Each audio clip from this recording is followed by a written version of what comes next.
એમ સૂક્ષ્મણામાંથી પ્રાણ ઉલટમાંથી સુલટ કેમ કરવો, એટલે અહીંયા ગંગા સતીબા શું કે ઉલટ સમાયો સુલટમાં, ઉલટ સમાયો સુલટમાં. પ્રાણની ગતિ જે તમારી ઉલટ હતી એ સુલટમાં સમાઈ ગઈ. પ્રાણ તમારી ઉધ્વ ગતિ થઈ, ઉર્ધ્વ ગતિ થઈ એટલે એ સીધું પ્રયાણ કર્યું શૂન્ય શિખમાં. ઉલટ સમાયો સુલટમાં અને સુરતા ગઈ શૂન્યમાં. જો અહીંયા સુરતાનું કોમ્બિનેશન બેહાડ્યું, આની માટે સુરતાનું કોમ્બિનેશન બેહાડ્યું.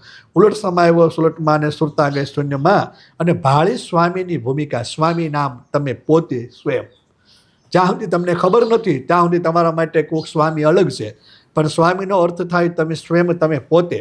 ભાળી સ્વામીની ભૂમિકા અને હરિ જોયા અખંડ જન્માય. અને હરિને મેં જોયા, હરિ કહેતા જે પરમ તત્વ છે, જે આત્મ તત્વ છે, એને મેં સર્વવ્યાપક મેં જોયા. ઘણા એમ શબ્દ પ્રયોગ કરે છે હરિ જોયા અખંડ શૂન્યમાય, પણ હરિ જોયા અખંડ શૂન્યમાય તો અખંડ શૂન્ય તમે ને હું ને આ બધા જે બેઠા છે એ બેનને એટલે બધી શૂન્ય ન હોય.